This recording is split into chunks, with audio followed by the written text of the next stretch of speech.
Welcome back, everyone, to the deep dive. This time, we're really diving deep into something I think is super relevant to, well, pretty much anyone who's ever been or known a kid, right? Hmm. Raising happy and healthy humans. We've got a great text here all about building that positive family environment. Oh, it's fascinating stuff. And we're going to pull out those practical tips, the stuff that's not like some unattainable parenting ideal. Right, right. So, one thing that really jumped out right from the start, the book really hammers this home. A safe and loving home. Like, that's the bedrock. Yeah. And it sounds so obvious, but it's so much more than just, saying the words, I love you. Exactly. Hmm. Exactly. So, help us unpack this a bit. What's the deeper impact? Why does this really matter for a kid's development? Well, think about it this way.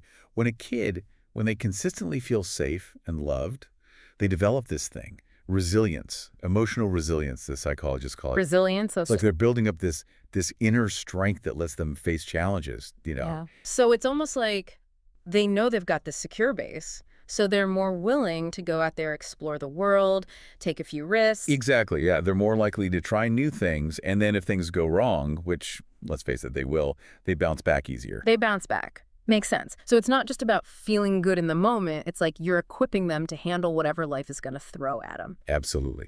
Okay, so how do we do that? How do we actually create that sense of security? I mean, the book mentions routines, which honestly sounds almost too simple. I know, right? Yeah. But it's amazing how much it matters. Think about it from the kid's point of view. For a little one, predictability, it equals safety. Oh, interesting. So knowing what to expect, even little things, bedtime, how you greet each other in the morning, that reduces their anxiety because the world feels more manageable. Yeah, it's like it makes the world make sense. I Exactly. like that. It creates this like framework they can rely on. Yeah. It makes me think about us, like even as adults, we kind of crave that. When things get stressful, we go back to those familiar things. Oh, totally. We all need that sense of order, but especially for kids. They're still figuring out how the world works. Yeah, they're still learning all the rules. Exactly. Okay, so we've got that foundation, the love, the security, feeling safe. Now, this book really digs into quality time, but it's not just about being in the same room scrolling on our phones, right? It's about quality connection, Right. It's about those shared activities. It's about conversations, real conversations. meaningful Yeah. conversations. And really listening to what they have to say, putting down your phone. Yeah, but making that eye contact. That's where the magic happens. It's so true. This reminds me of the other day I was doing dishes with my kid, Uh-huh. and just out of nowhere, they start telling me about this problem with a friend. It wasn't some big plan heart to heart, it just happened. And the book stresses this, right? That these little shared moments actually help kids develop their communication skills, which, I mean, who doesn't want that for their kid? Oh, absolutely. Communication is key. It's how they learn to express their needs, to build those good relationships, how to deal with conflict. All of it starts with those early conversations at home. So we're not just bonding over dishes or whatever. Right. We're actually giving them those tools they need. Exactly. Setting them up for success. Okay, next up. This one always makes me a little bit nervous. Setting a good example. Ah, the pressure. I know, right? Right? None of us are perfect parents, so how do we not freak out about this? Yeah, in the book, it gets that. It's not about pretending to be perfect.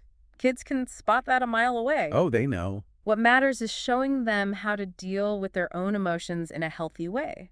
So even when we mess up, Even when we mess up, yeah.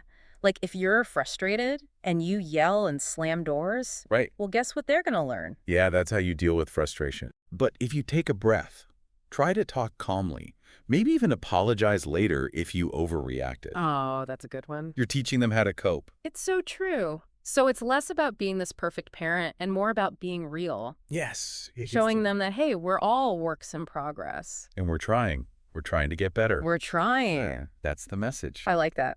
Okay, so something else that stood out from this section was the focus on chores, on building independence, which honestly, most parents I know are like, yes, please, a little more peace and quiet. Right. Give me a break. So how do we make this work? Because it's easy to feel like, oh, now I've just added more to my to-do list. It's not about making them mini-maids. It's about that sense of responsibility. Contributing to the family. Yeah.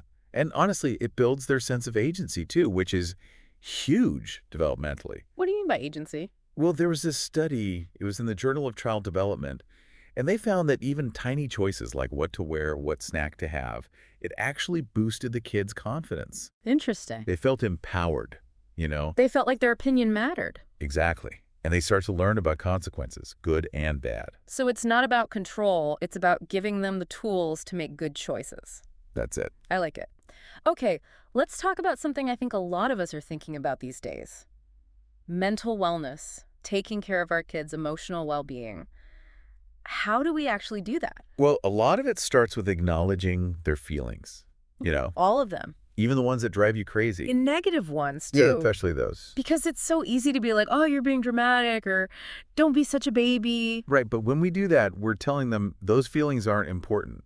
Oh, okay. So we should, like, actually name the emotion. Say, I see you're feeling frustrated. Yeah, like, I get it. It's okay to feel frustrated. Yeah. You're not giving in to their demands. You're just acknowledging their experience. It's that I hear you, but approach. Exactly. Now, of course, if it's something more serious, if they're really struggling, it's time to get some help.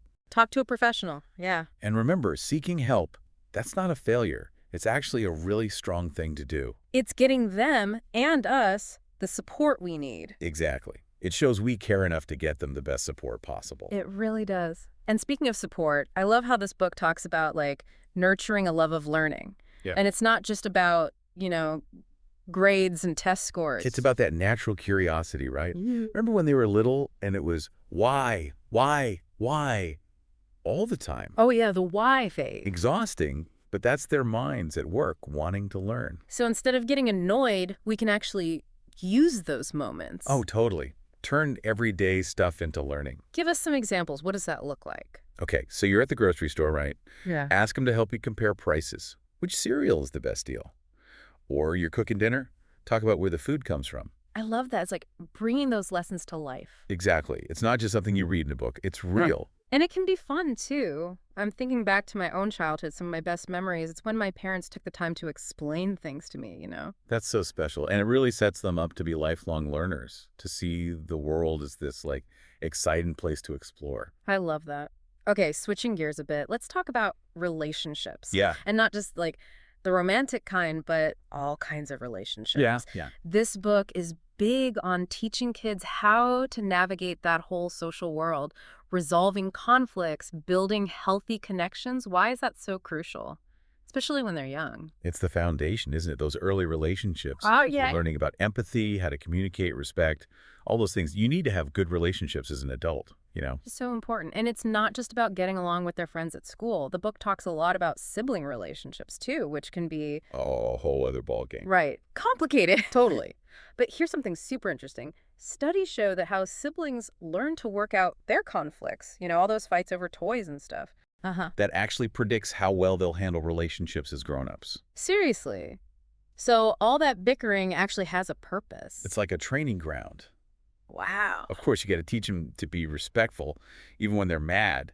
But yeah, they're learning to negotiate, to compromise, to see things from another person's point of view. It's like building those essential skills for life. Exactly. And of course, it's not just about siblings. It's about treating everyone with respect, no matter their differences. Oh, absolutely. We have to teach them about inclusion, about celebrating diversity right from the start. Starting young. Yeah, it's so important. Okay, let's talk about something that, honestly, I think most parents struggle with. Good habits. Healthy eating, getting them moving, limiting screen time. The book has great advice, but it's tough to put into practice sometimes. It is. I think consistency is key, you Yeah. know? But instead of trying to change everything at once, what if we focus on small changes? Okay, so baby steps. Baby steps, yeah. Mm. Like instead of banning all sugary drinks, maybe start with water at dinner. Little swaps like that. Exactly. There's this thing, it's from behavioral science, they call it habit stacking. Yeah. You basically attach a new habit to an old one. Okay, so like, I always brush my teeth after dinner, so then I floss. Perfect. You're already in that routine, so it's easier to make it stick. Oh, I like that. Small changes adding up over time. That's it. Now, one thing I really appreciated about the book, it emphasized flexibility. Every kid is different. There's no one size fits all, right? So true. What works for one kid might be a total disaster for another. And that's okay. We got to be tuned in to each kid's personality, be willing to adapt. And give ourselves a break when we mess up. Oh, yeah, big time. The book talks about forgiveness for our kids and ourselves. We're all learning here. We're all figuring it out as we go. It reminds me of this one time, my youngest, they were building this huge block tower, Oh, I can picture it. super ambitious. This thing was wobbling like crazy. And of course, it all came crashing down. They were crushed. Oh, that's the worst, when their little hearts break. I know, I wanted to fix it, rebuild it for them. Yeah. But then I thought, hang on, this is a chance to learn something. And learn resilience. Yeah. So we sat there, I let them feel sad, and then we talked about how to make a stronger tower next time.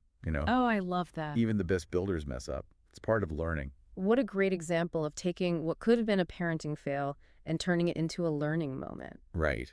And sometimes those are the best lessons. Okay, I want to get to the last big point from the book, which I think really ties everything together nicely. Building a strong family culture. What does that mean to you? It's like creating this shared sense of values, those little traditions, those rituals that make a family feel connected. So things like family dinners, game night, that kind of stuff. Yeah, but it could be anything. A silly bedtime routine, maybe you cook a special meal together on holidays. It's about making your family unique, making memories. And it doesn't have to be fancy or expensive either. No, not at all. Like we have this thing in our family where every night we each write down something we're grateful for and put it in a jar. Oh, I love that. It's simple, but it's a nice little way to focus on the positive It's about those little things that bring you closer. and making sure everyone feels like their voice matters. Yes, that's key. So, for everyone listening, we've got a little challenge for you. Oh, I like this. What's one small tradition you could start or maybe bring back to strengthen your family's culture? It could be family dinner once a week, maybe start a book club together, even make a family playlist, get everyone involved. Get creative. Find those things that bring you joy, those moments of connection. And remember, it's a journey. It's not about being perfect. It's about those little efforts that add up over time. Exactly. Mhm. And families change, Yeah. kids grow, Hmm. so be open to adapting along the way. It really is. It's about building those little touchstones, those things that bring you back to what matters. Going through this book, it really hit home for me that being intentional about this parenting thing, it really makes a difference. It does. But also, like, giving ourselves a break, we're not going to be perfect, right? No, absolutely not. It's about showing up, being present for our kids, Being there, yeah. making the effort, even when it's hard. And knowing that, we're all learning as we go. We're all works in progress. Exactly. There are going to be tough times. You're going to feel like you're messing up. Oh, yeah, for sure. But those moments, they're important too. They're chances to grow for us and for our kids. So it's okay to embrace the messiness of it all. Embrace the mess. Parenting, it's not about some perfect picture. It's about showing up with love, wanting to learn, and grow right alongside them. I love that. And this really stuck with me from the book, the idea that our kids are always watching us, even when we don't think they are. Oh yeah, they're little sponges. They pick up on everything, our values, our habits, how we treat other people. It's a little scary when you think about it. It makes you realize, like, wow, our words, our actions, they really matter. They do. Whoa. But it also shows us how much power we have Yeah. to really make a positive impact. It's a lot of responsibility, but also so much potential to do good. That's a great way to put it. And one more thing that I think is so important, especially these days, the book talked a lot about self-compassion. For ourselves, yeah. Like, we're so hard on ourselves as parents. Oh my gosh, yes. But if we can show our kids that it's okay to mess up, to forgive yourself. We're teaching them to do the same for themselves. Exact. It creates this whole atmosphere of like kindness and acceptance. I love that. Well, that about wraps up our deep dive into raising happy, healthy kids. What an amazing conversation. It really has been. Any final words of wisdom before we sign off? Just remember there's no one right way to do this parenting thing, okay? What matters is finding what works for your family, embracing those differences, and always, always leading with love. Beautifully said. And as always, we want to hear from you. What resonated with you today? What are your go-to strategies for building that positive family environment? Share your thoughts on our social media. We're all in this together, folks. And remember, even the smallest efforts, they can make a world of difference. Thanks for joining us on The Deep Dive.